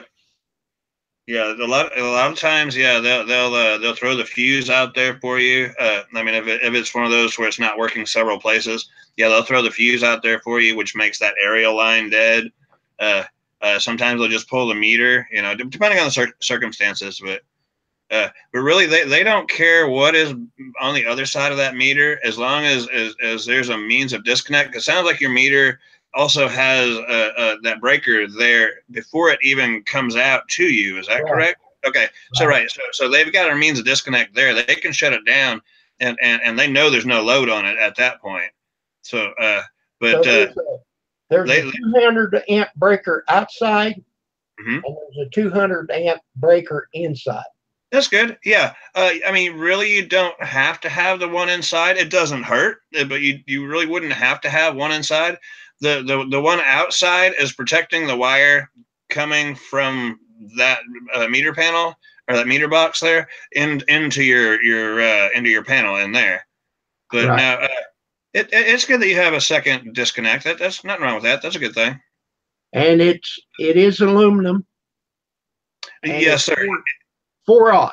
Yes, sir. Yep. Yep. You know what you're talking about. Yes, it has to be upsized, one size. Where generally it would be 3/0 for 200 amps. It has to be upsized one time, and they should have used that dielectric grease on it. If it was copper, you can get by with 3/0. Mm-hmm. Yep, and you could do a 1/0 as your neutral even. Okay. Yep, that's true. Or I mean, bigger is better, obviously. But you can downsize a neutral one size also.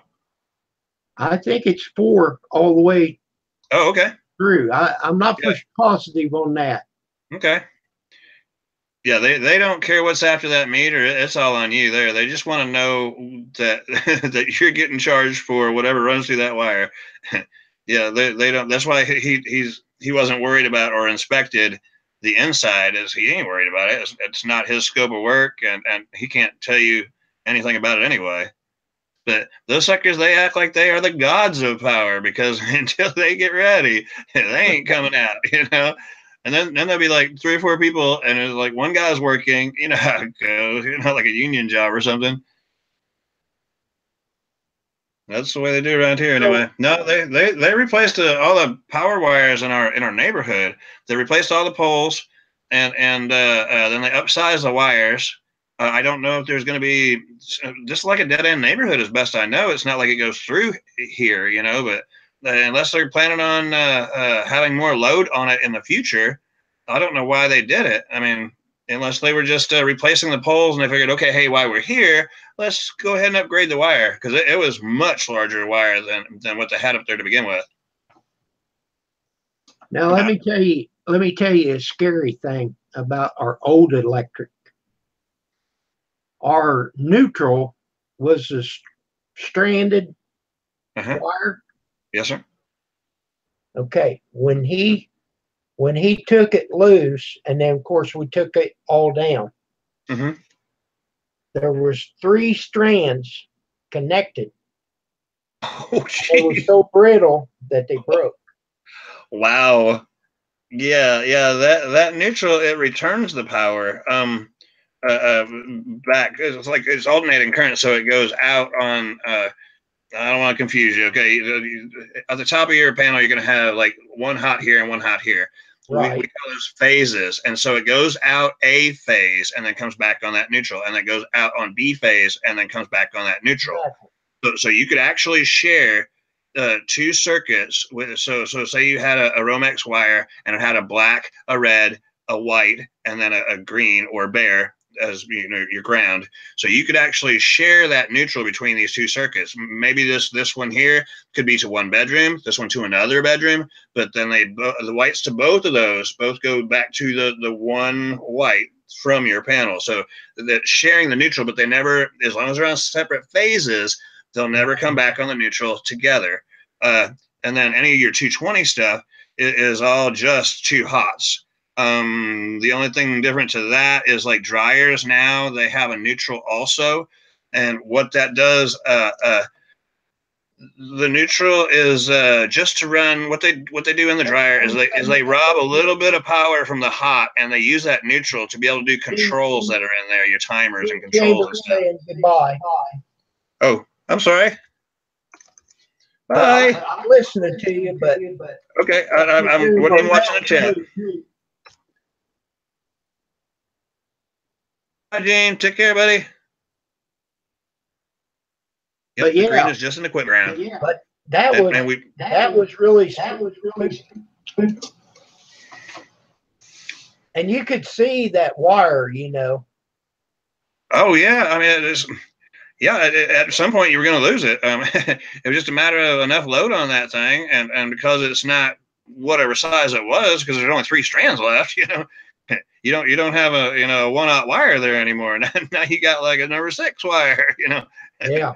or what, Now, the wire they had coming in for their neutral, that wire was good. It was okay. on my side. Oh, I get it. Where it attached up there at the weatherhead, where it went in.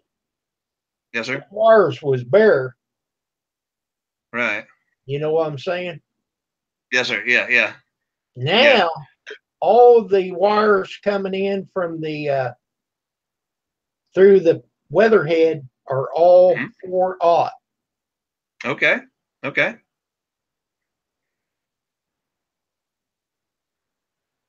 I went to buy this in Indiana, and what they had was 4, 4, and 2/0. Yes, sir. Okay. Yep. Yep. And this guy hooking it up, he said, no. He said, you got to have 4 on every bit of it. Okay. Well, yeah. I was just going by what he said. I said, okay, I know how to do this. So he told me I needed 15 foot. I think that's what he told me. So I bought 30 foot. Okay. So now I got 2/0 wire out there. Oh no. In the garage, I have no idea what to do. Yeah, what do you do with that? Yeah. Yikes. So I cut. Well, it's pretty big. I cut one piece in half. Well, I cut 2 pieces. I cut the 4/0 in half. That way he could use 4/0 on all 3. Right. And then when he put the neutral up at the top, he put a piece of tape on it to show them the electric man. Now that's the hot. Okay. Because usually your neutral wire has a white stripe. It sure does. Yes, sir. Yeah. So mine don't. I don't know why they made you upsize it like that. Well, I think it was the guy that hooking it up, because I don't think it would have been a big deal. Yeah. But I thought, it really wasn't. why argue the issue? It's not going to be that much more money to buy another 15 foot. Yeah, but then you have to install it, and then you know you're having to pay that guy to come out and do that. Yeah, I don't know. There's been some questionable stuff for me too. They one of the places I was doing some work for, they said they wanted a number 4 for a ground wire, and you can look through any National Electric code, and it just has to be a 6. A 6 is plenty enough for a ground wire. Now, not to confuse you, but and along kind of that same sense, and again, not to confuse you, then there's 3-phase. 3-phase is usually what goes to like a business. They have 3 hots, but the same thing applies with they can share the neutral business. Okay, you get that. I'm gonna let that sink in there for a second, but then it gets a little more confusing because if they have different voltages. One is if you were to test with your meter from the neutral to A, B, and C phase, each of them will come up 120. Now, Right. there's also a sort of power where that B phase is what they call a high leg, and it by itself to a neutral is 208. Wow. Kind of confusing. So, and then let's step back just a second. Just like we were with the 3 phases, each one is 120. With it like that, anytime you touch between any 2 hots, you get 208. Excuse me. You get 240. You get 240. On the other one, between any 2 is 208. So it gets a bit confusing, actually like that when you get into 3 phase. But yeah. Yeah. So, but yeah, most residentials, and unless you have like a shop or something that you're going to have like some kind of 3 phase compressor or AC units or something like that. Yeah, most residentials will only be single phase, and I don't know why they don't call it 2 phase because that's really what it is, but it's called single phase. So it's 120, 120, or 220 between the both of them. And this electrical theory is a mess, isn't it? You was talking about your ground wire. Mm-hmm. I don't know. Yes. I don't know how big of a wire he's got. Probably about the size of a pencil. It's going to be a number 6. Yeah. Chances are it's a number 6 if it's done properly. Bigger is not a bad thing. And really, like was said in the comments a while ago, it is just an equipment ground. You could do without it. The only thing that wouldn't work if you didn't have a ground is your GFIs. Your GFI has to have a ground, or it just simply not work. But I mean, really, inevitably, inside the panel, both of those things tie together. The neutrals and the grounds both go to the same spot. I do have them separated. You can, but a lot of times, like where the breakers are at in the middle, there'll be bars on either side. Right. Most folks would put their green or bare on one side and then the whites on the other. But a lot of times there's a bar that goes between those, kind of behind the breakers, that makes it's tied together. Yeah, it's tied together. And the rod's 8 foot. Yes, sir. Yeah. And I said, how are you going to drive that in there? He said, I'll show you how to do that. He says, pretty cool. Uh-huh. He said, get me a bucket of water. Yep. Okay. Let's tell you a story. Yeah, I know. So he took a shovel, and he dug him a little hole. And he poured a little water in that hole. And he took that rod and he pushed it down, pulled it up, poured a little more water in there. Every time he pushed it, it went down another foot. Yep. Well, you must have good soil. All the way down except about, I don't know, 2 foot. Then he, maybe a foot. I don't know. When he got to where he was going to have to get on his knees, he drove it the rest of the way down. Yep. I got a sneaky way to right in there. That was amazing. Way to do that one too. I got a hammer drill, and I can put it on on not drill also, but just like like a jackhammer. I put a piece of conduit, a 1/2-inch piece of conduit, over the rod. I got a long drill bit that I'd use just for this purpose. Put that drill bit inside the conduit also, and then turn on the hammer drill, and it ever so slowly, but it drives it all the way down. You must have good soil if you're able to do it with water. We've got a bunch of red clay here, and that's not an option. It'll go some, but you get down about 2 foot. You would not believe the dirt here at this house. When you dig, it's as black as this shirt. Wow. That sounds very rich. Huh? That sounds very rich, like it's full of nutrients. Yeah. Wow. Yeah, that's awesome. It's as black as can be.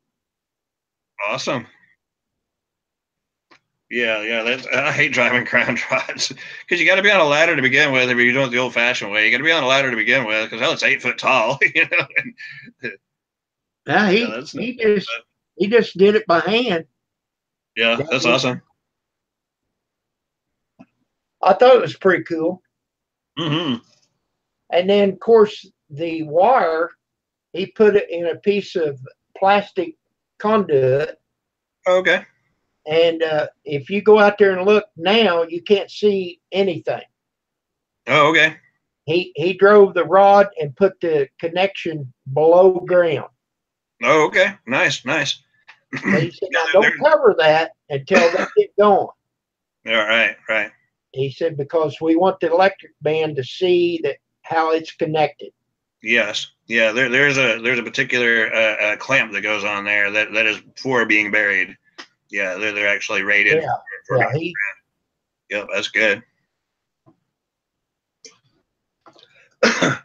Yeah, back in the days when they did that knob and tube stuff, man, that was before the days of battery operated drills and stuff like that. They had those old augers. Remember those old crank type drills, Yeah. And of course that all got to be really, really straight because you're not going to pull a wire through something that's all wappy jawed. It's got to be straight.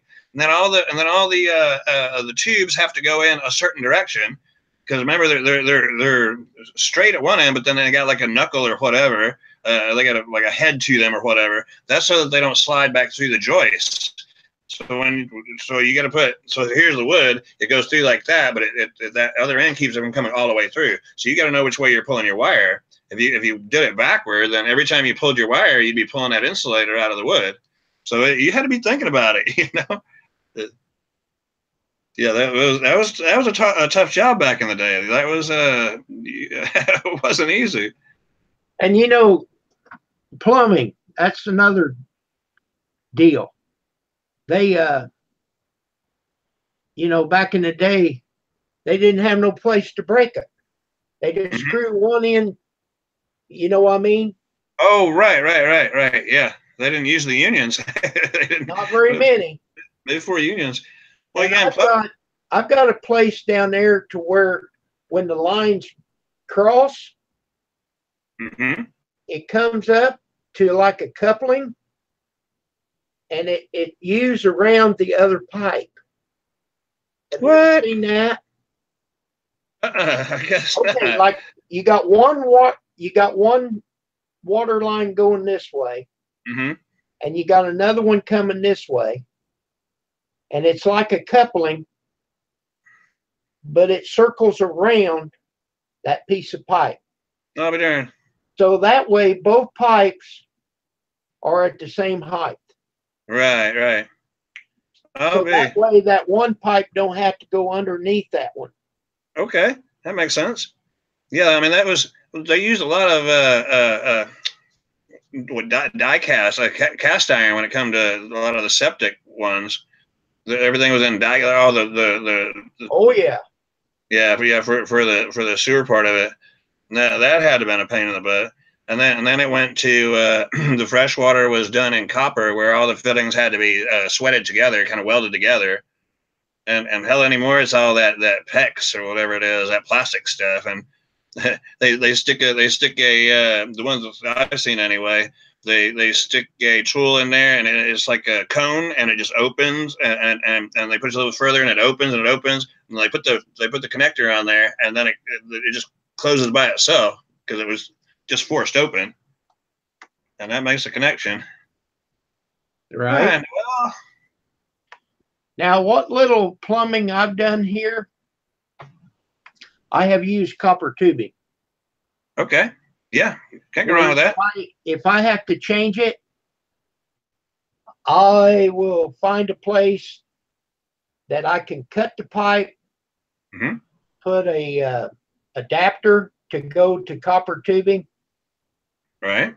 back either an elbow. There's not very many callers down there because they have pipe fitted this stuff together. You know what I mean? Oh boy. Yeah, yeah, terracotta. Yeah, yeah. Yep, that's from back in the day. Yeah, anymore they've got a product called Shark Bites. I don't know if you ever heard of them. I've used it. Yeah, those things work great. Yeah, the thing is, you better be sure you get it right the first time. There is a tool to take them back off. Right. But yeah, you got to make sure everything is exactly how you want it before you go cramming it together. Because unless you got that tool, they ain't coming back apart.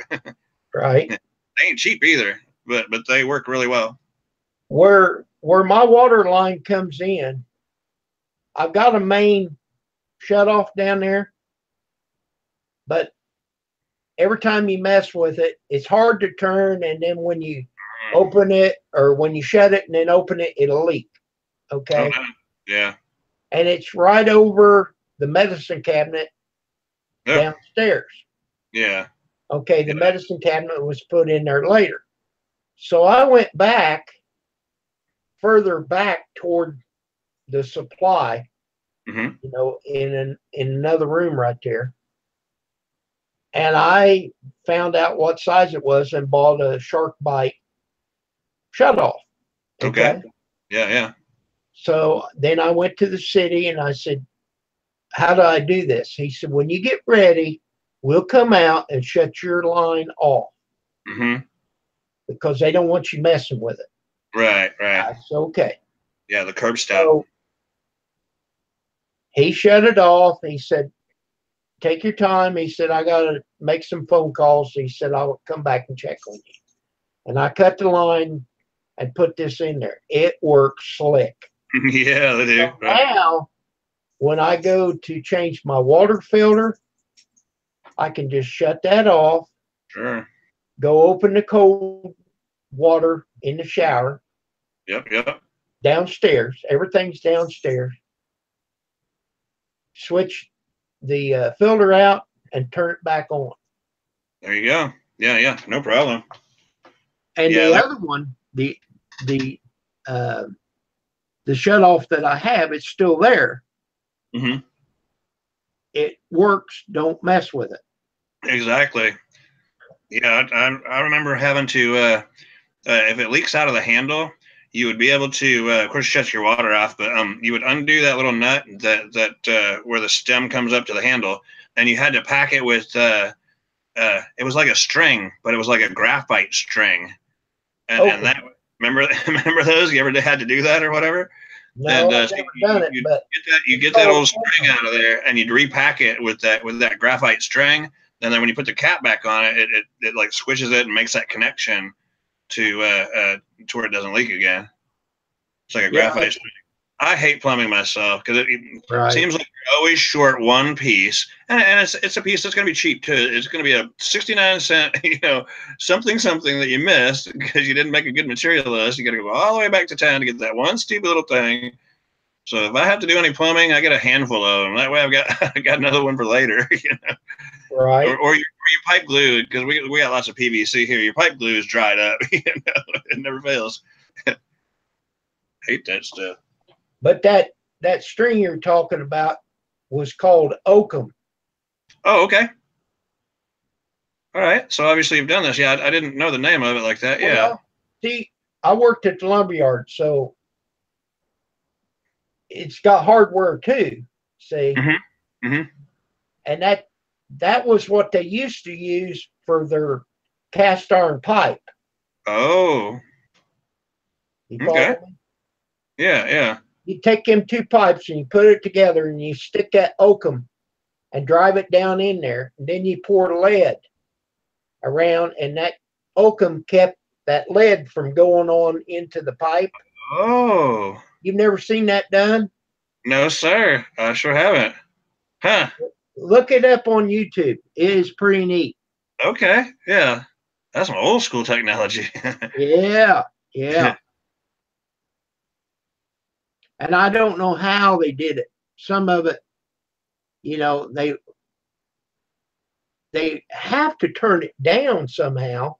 Mm-hmm. They got a connection where the pipe's going in this way, and they got lead around that. Yeah. Yeah, I'm not. Well, that's like soldering. I still don't understand how. I mean, I've done it, so I know how it works literally, but I don't know how it knows to suck that solder into that joint the way it does. Because no matter which angle your joint is at, as long as it's prepared, you know, it's all cleaned, and then you put that flux on there. I don't understand how it just knows to suck that solder all the way into that joint. You know, even if you solder on top, it's going to ooze around and get into the bottom too. You know, I don't know how it knows not to just run out. You know, that flux is what sucks it in there. is it okay? Yeah, and it won't work without it. I mean, I don't care how hard you try, you have to have that flux. No, I mean, and if you got to sand it and clean it up and don't touch it. Exactly. Yep. Yep. Because your oil will mess it up. Yep. On your hand. I was watching somebody do that on the Sand internet. it off, you don't touch it. I was watching somebody do that on the internet not even a week ago. I forget who it was though. There's a plumber on there on YouTube I watch all the time, Steve Lamar, Okay. and he's quite unique, and he does heating and cooling too. Mm-hmm. Oh, okay. Yeah. Now, Yeah. he don't do electric unless it's just, you know, something to do with the furnace where you take a couple wires loose and put it back. Right. Yeah, and those should all have a switch on them, and the switch is a means of disconnect. You know, and you can use a regular light switch because it's not that much load. That's exactly right. But he's pretty good. Yeah, easy enough. But it's amazing how they used to do stuff. Now the copper tubing, them brass fittings, is what will cost you. Mm-hmm. Yes, sir. Yeah. I mean, you used to have to flare them and you know, make sure your flares were right, and then they come out with compression fittings, which made it a whole lot easier. I think all gas things are like propane or whatever. I think they still have to be flared. I don't think they allow the compression type fittings, but yeah, it's come so far. I mean, it's just they made it almost too easy. Those shark bite things, for example, you just cram them in there and it's done. You know. I don't think you can use shark bite for gas, though. Oh no, sir! No, not for gas. No, sir, not for gas. And the gas has to be black iron pipe. Can't be galvanized because gas will eat up galvanized. Yep, sure enough, yeah. And like if it comes to concrete will eat that pipe too. So a lot of times they'll put, I'm not sure what it is. It looks like tar for the most part, but they put tar on the pipe where it would come in contact with the concrete, because the concrete, something about the lye in concrete will affect that pipe also. Well, I didn't know that. Yeah. Or you'll see them wrapped. You'll see them wrapped in like it looks like electrical tape for the most part, but it's just like a lot thicker. But yeah, anywhere where it's coming out of concrete, they use that. I had an experience today. I got this one outside faucet, okay, and it's got galvanized, or it's got copper tubing running to the outside faucet. Okay. All right. So I decided that I'd put me a shutoff, a bleeder valve. Okay. A bowl valve, but it's got a bleeder right there. Okay. So when wintertime came, I shut that valve off, and I went outside and opened the valve outside, and I left it open. Okay. And then I bled it on the inside. And then, of course, I left the the bleeder part of it there. Okay. So I went outside and I shut the valve off because when I turned the water on, it'd run pretty good until I could get back out there. Right. All right. Now I've got,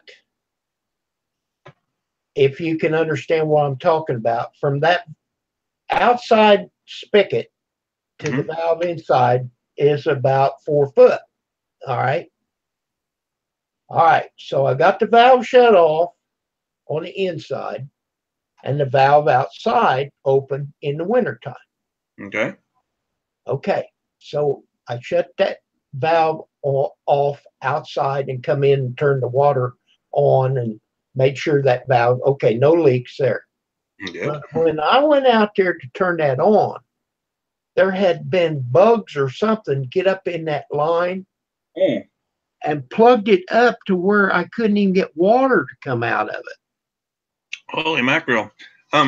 Yeah, here we have they look like bees, but they're mud daubers. I don't know if you have them there.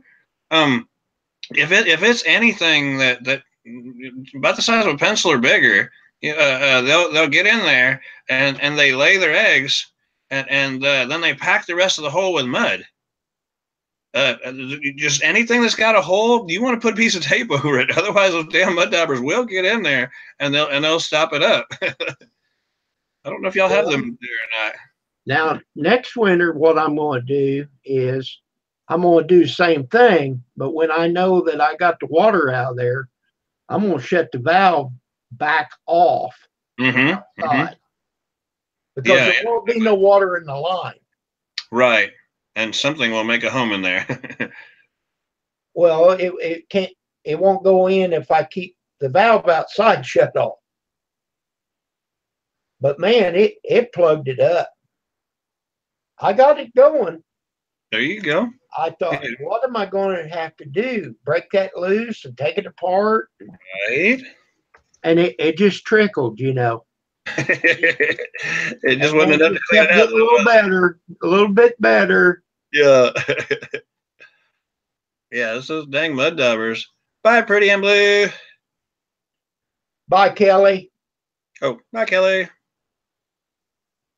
Now, did you hear about Kelly and John? Yeah, they're gonna get married on a beach. They're going to the chapel and they're going to get married. Yeah. I wish them best of luck. Yeah, exactly. Yeah, I've been on actually since you started. I was just I was kind of in the background there, and then of course I had to feed my face. Well, so yeah, Marky, I'm glad that you came on with me. Well, thank you. Yeah, we got here at 7:09. Oh, that's my time. It's 9:14 now. So yeah, anyway, a couple hours ago.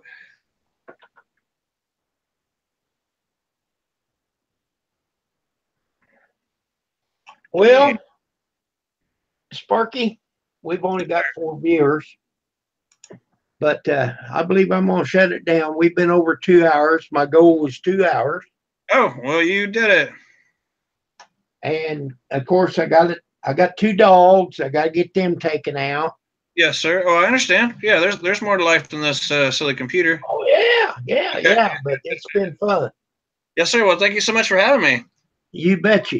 You're always welcome. You know that. I appreciate that. And thanks to the 7 people in the room. Okay. So for now, I'm going to shut it down, people. And you have a good night. So may the peace and the power be with you. Goodbye. Salute. Bye, guys.